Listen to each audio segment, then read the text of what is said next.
Hey everybody, I'm Will Garcia. And I'm Josh Earl. And we're the Hoops Guys. And we're continuing our 2014-15 NBA team season preview podcasts with a quick look at my hometown team, the Detroit Pistons.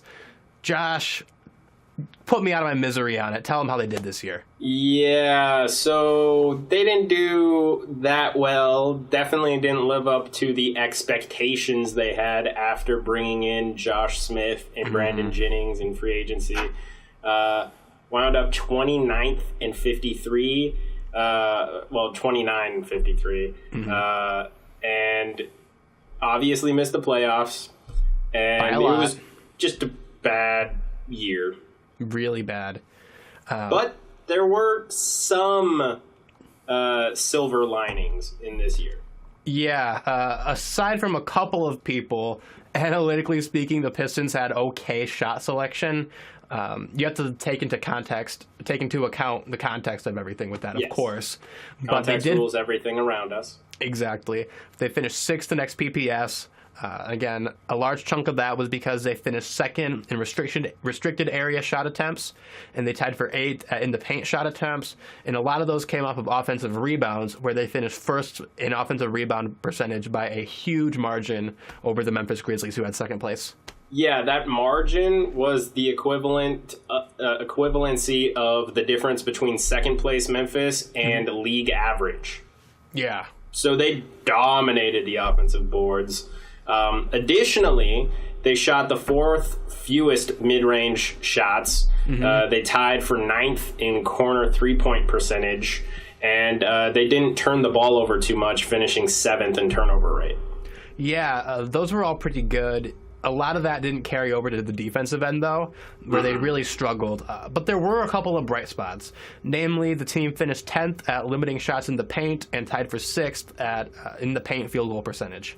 Yeah, which is probably partially due, probably majorly due to Andre Drummond. Beast by Dre. Yes. He had a pretty great year, all things considered. He carried his production from his rookie year into a larger role. He addressed some of those concerns about his conditioning in the process. Wound up averaging about 13 points on 60% true shooting, mostly off of dunks and layups, let's be honest. He doesn't really have range beyond arm length from the rim.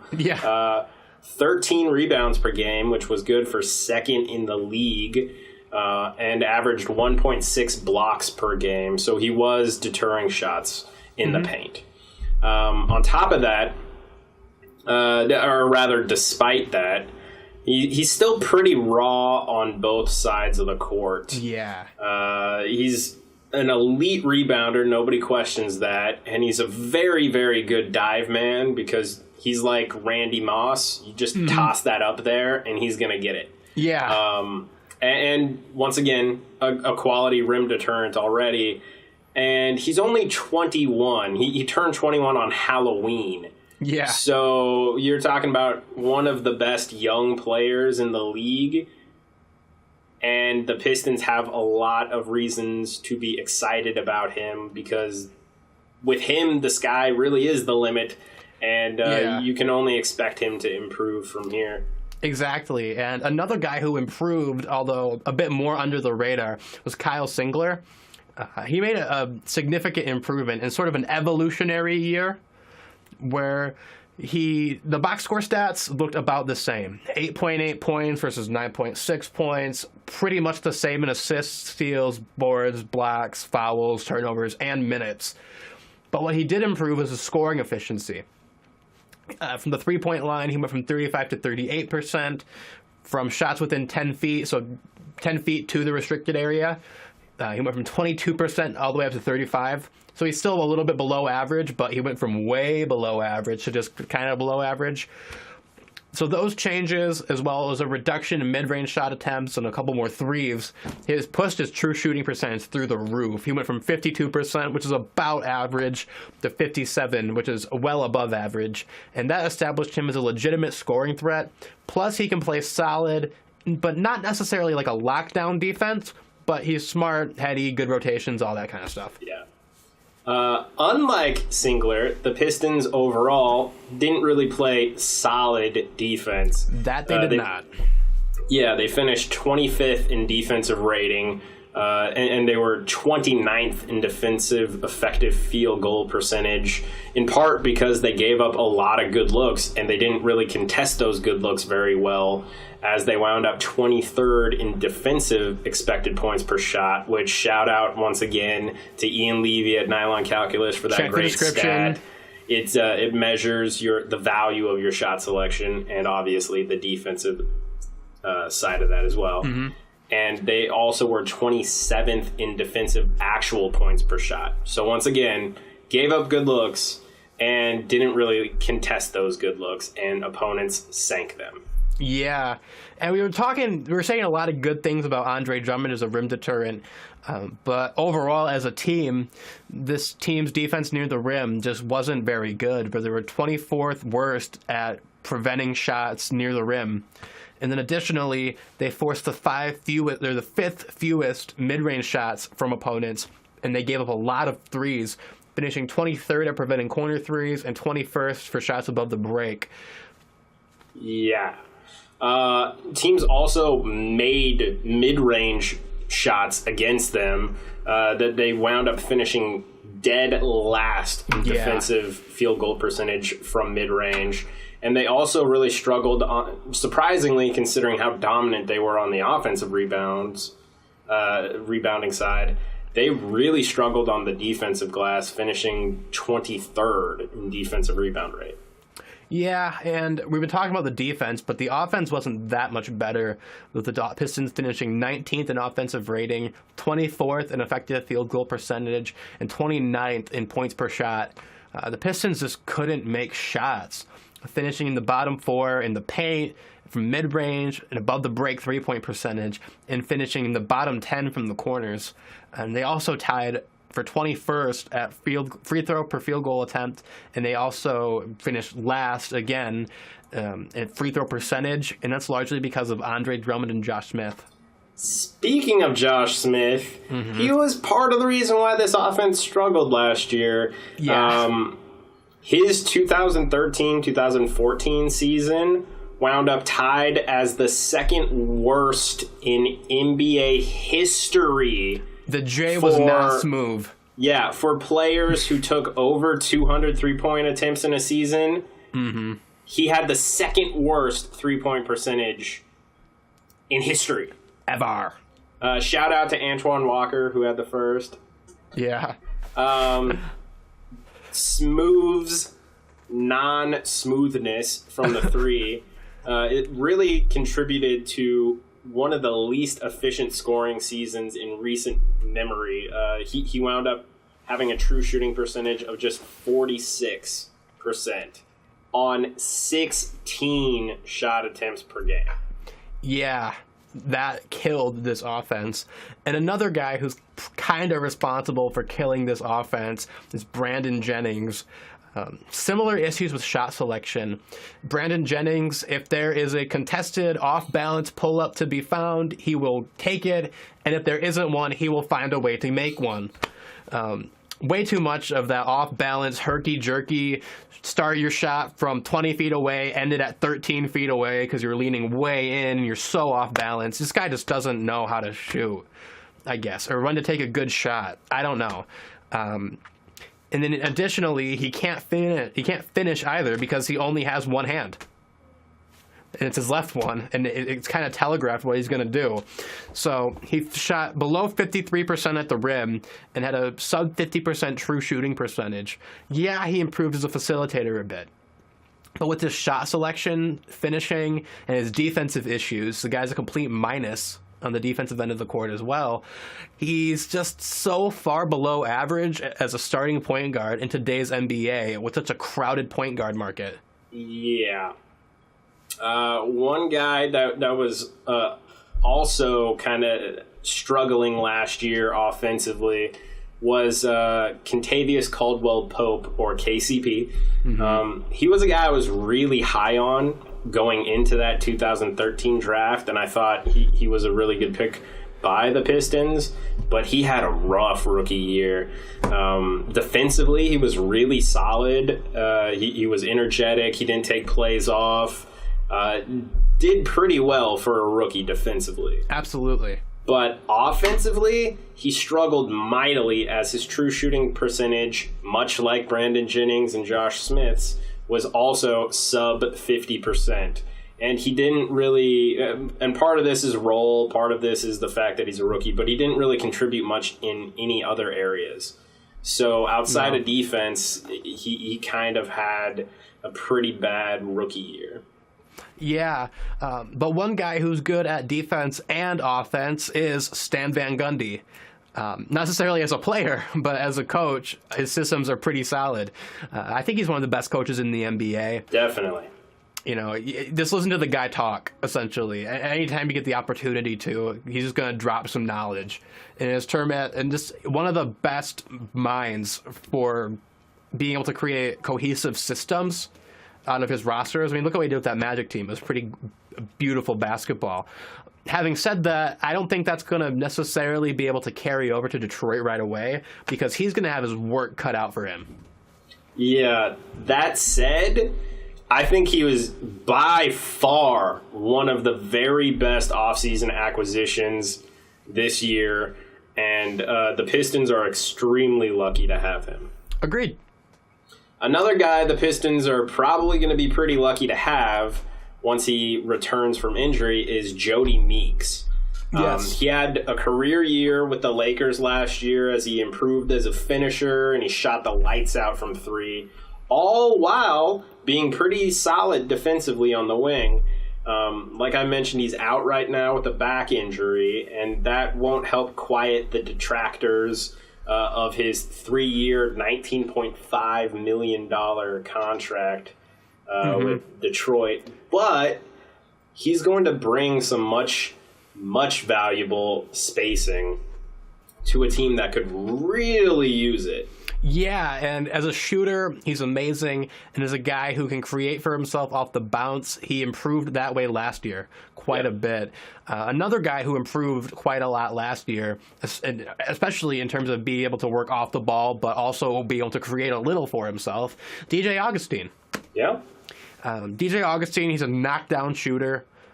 Solid off-ball threat. He had a major career renaissance in Chicago last year. He got cut by that Toronto team and then went to Chicago, started averaging 15 and 5 and playing his face off.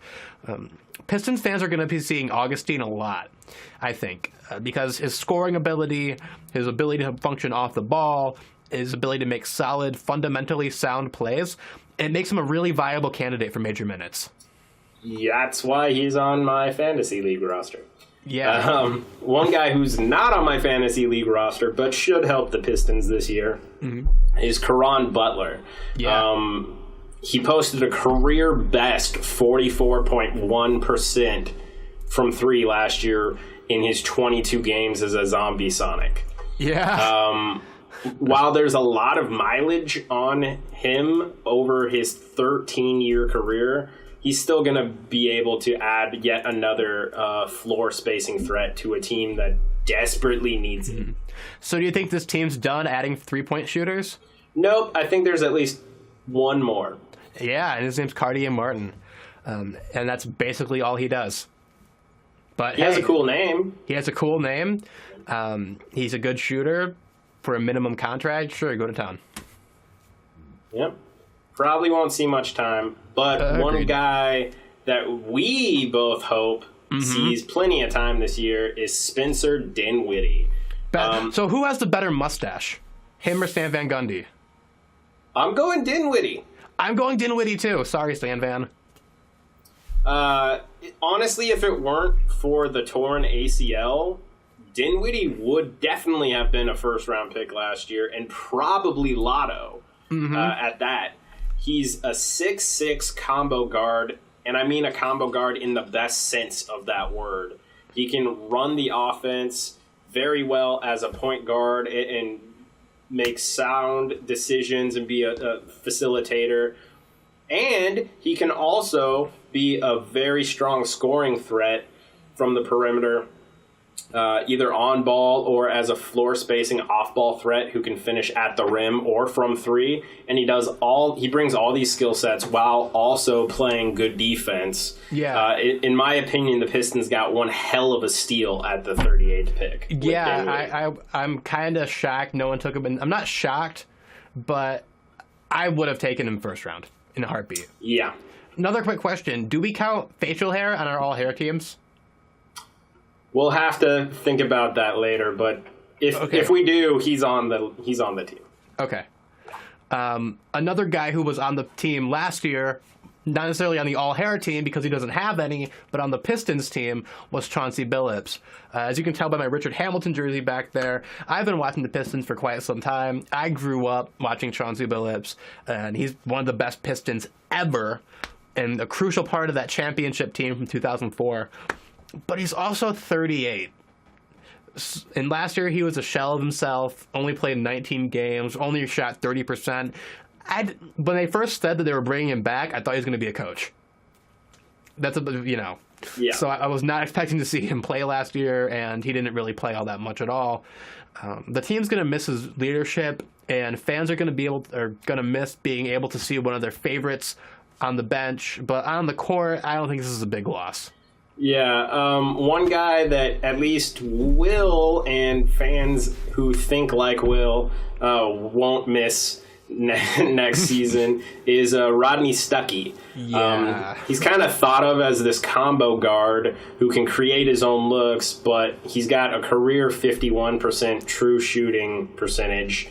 So he's pretty underwhelming in that regard as a scorer. Outside of his ability to really get to the line and convert once there, his value is pretty questionable as he has a tendency to kind of telegraph his moves offensively, as Will is always quick to tell me when it comes to Rodney Stuckey. He's either going to drive the lane or he's going to shoot a pull-up. That's it. That's it. And he's pretty lackadaisical on defense. Yeah, the Pistons tried so hard to make Rodney Stuckey happen. You know, it was kind of like... he was their fetch. Yes. Yep. Yeah, one guy who Pistons fans are glad that they didn't fetch back to the roster this offseason was Charlie Villanueva. He's a guy that's kind of perceived to be a stretch four, at least by Joe Dumars. But in reality, he's a 34.3% career shooter from three who doesn't really bring much else to the table. So he happens to be big and he can take shots from three, but he's not really impactful at a high level in that regard. And while his reputation did help bring a little added space for some of those bench Pistons lineups, including Drummond and Will Bynum, they won't miss him much. Yeah, a guy who I'm going to miss a bunch. Yes. Someone who I'm a bit of an irrational fan of, but I think it's rational. Nobody else does. I'm on board with it. I don't know if I'm as... To the same extent that I am?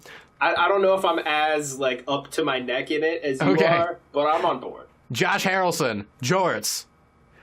So, Josh, name me all the big men in the NBA who can shoot from the perimeter, post up, rebound, and play interior defense well.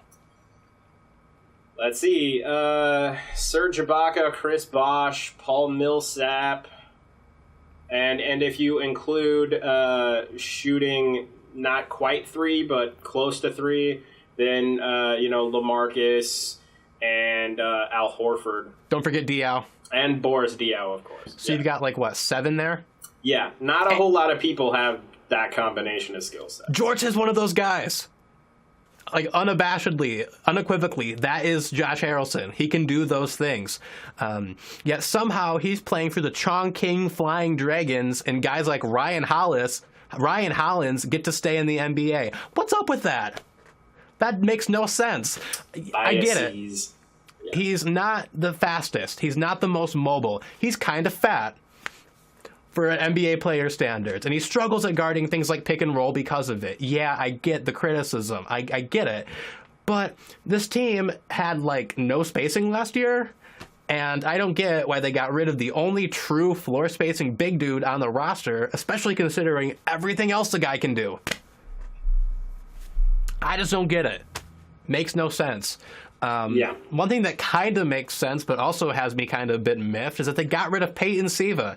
Yep. I was pretty hyped when they drafted this guy. Multiple-time champion out in Louisville. Great defender, especially for a point guard, which I know that point guard defense isn't necessarily quite as impactful as having like a big rim deterrent, but it's still a valuable skill set. And he was a stingy, poised defender in the NBA. Yeah, he's not a great shooter, but he does have value as an NBA player, and he's going to be with the Erie Bayhawks out in the D-League. Yeah. And then the last thing that is making me kind of mad, they got rid of Rashid. Rashid was a coach for them last year. He's an assistant. Why did they get rid of Coach Sheed? Unfortunately, whenever new coaches come in, they almost always clear house and bring in their own guys. But I agree with you. I think it's kind of weird not having Sheed as a coach. And I think in this case, the ball did lie. And free Sheed! Exactly. Let's get that trending. So the Pistons brought in, with all these new guys, 20.4 more possessions than they lost in free agency. Yeah. So I think some people are going to have to take some smaller roles. I'm looking at Jody Meeks. DJ Augustine. Karan. I'm looking at Karan Butler, and I'm also looking at Brandon Jennings. Yep. One thing that we do here is a stat called rest differential, which is basically just a easy way to compare a team over the course of the season to their opponents in terms of how many road back-to-backs, 3 games and 4 nights, and 4 games and 5 nights they play over the course of the season to see overall, are they going to be more well-rested or not so rested compared to their opponents? And their rest differential is a negative 23. Yikes. So they're going to be on the negative side of the rest scenario in most of their games this year. They're going to be kind of behind the 8 ball in that way. Yeah, they're definitely going to be tired. But hopefully you're not tired of our segment we like to do called 5 Questions, where we ask each other 5 questions about things we otherwise wouldn't have gotten to in our preview. So I think Josh has the first one. Yep. How does Stan, I give playing time based on if you play the right way, Van Gundy, going to react to coaching Brandon Jennings and Josh Smith? I feel very sorry for any walls at the Pistons practice facility. In all reality, I think that Brandon Jennings is going to get a bit of a reduction in playing time, just because they have other point guards, with Dinwiddie going to be coming back from that injury, and DJ Augustine, who logged major minutes in the first couple of games that the Pistons have played. I think that I don't think he has any sort of a problem benching a dude for being dumb. And if Josh Smith and Brandon Jennings are going to play the way they have been, they're going to feel it in their playing time, and they're going to be getting an earful. And I think it's about damn time. Yarp. Speaking of about damn time, a lot of Pistons fans think it's about damn time to get rid of Greg Monroe. What do you think the market's like for him? It'll be interesting because he'll be completely unrestricted, which means he's most likely gone.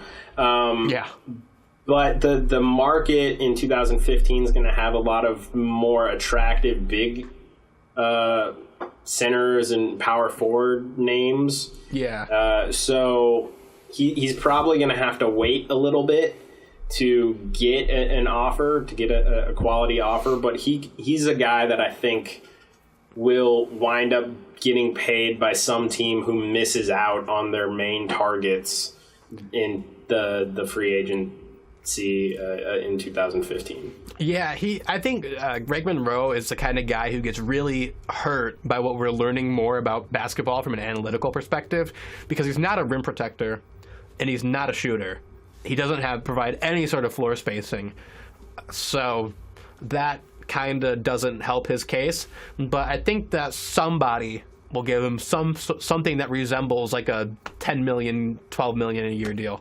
Oh, definitely. It will happen. It's just yeah. a question of who will do it. Yep. Another question is the one I'm about to drop on you, Oh, damn. which is how will Stan Van Gundy get the most out of his big three up front, given that they don't fit well together at all? Yeah, he won't be able to get the most out of any of them because, as you alluded to, they don't fit together at all. It's like they have a Duplo, a Lego, and like a Mega Block. You know, they don't work. Or a Lincoln Log, because you actually can put a Duplo, or you actually can put a Mega Block on a Lego. I know, because the struggle was real in childhood. But in all seriousness, those guys don't fit together at all.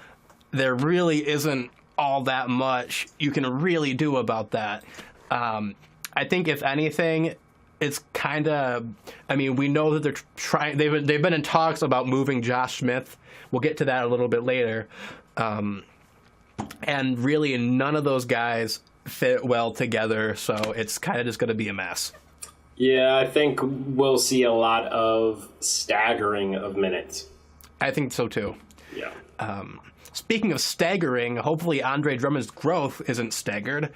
What sort of development do you think the fans can expect from Andre? Where he's at right now is kind of like a young Tyson Chandler. I agree with who's a little more physically imposing. And I mean that in the sense that he's a rim deterrent, a strong rebounder, and he's a killer dive man, like we mentioned out of pick and rolls. But I'm talking about young Tyson here, where it's going to take him a little while to get the nuances of team defense. Mm-hmm. Once he gets that, then we'll see some major impact from him defensively other than just scaring people around the rim. Offensively, the next step for him is really going to be developing just one consistent post move and a counter or two to that post move. If he can do just that, and if he can really, really focus and study what Stan Van Gundy wants him to do in pick and roll coverages and how they want to run the team defensive system and what his role will be in that, if he can just do those two things, he's a no question all-star who's going to be one of the brighter young players in the league. Absolutely, I agree with that. One thing that I hope you agree with is the question of, can Stan Van Gundy return this Pistons franchise to its former glory? And if he can, how long might it take? It'll take him quite a bit, because they recently, in terms of like just last year, shot themselves in the foot in the offseason with that Josh Smith and Brandon Jennings acquisitions. Let's call it the Ben Gordon, Charlie Villanueva redo. Yeah. Gordon Villanueva 2 Electric Boogaloo. Yes. Yeah, it's this roster is pretty much in shambles. There are some cool pieces here, though. We mentioned Kyle Singler. We mentioned KCP. Those two guys together is a good thing. DJ Augustine, that's a good thing. Dinwiddie is a good thing. Drummond, of course. Andre Drummond is obviously a good thing. And considering that this team is probably going to be going lotto, which we'll get to again later, they have ways they can build. The question kind of just becomes, how do they sort of get rid of those? I don't think if they do become the sort of team that is like a former glory sort of thing, it isn't going to be with Josh Smith or Brandon Jennings. I concur. So how do they get rid of one of those, or both of those guys, is essentially what the trick is. Yep. And I think that ties pretty well into your prediction. We do a little segment called 20-50-80. It's where we give a 20% likely prediction, a 50% likely prediction, and an 80% likely prediction. Josh, hit us with your 20% prediction. So I think it's 20% likely that the Pistons will move either Jennings or Jay Smoove this year. Mm-hmm. The only reason it's not higher is because it takes two to tango in the trade game.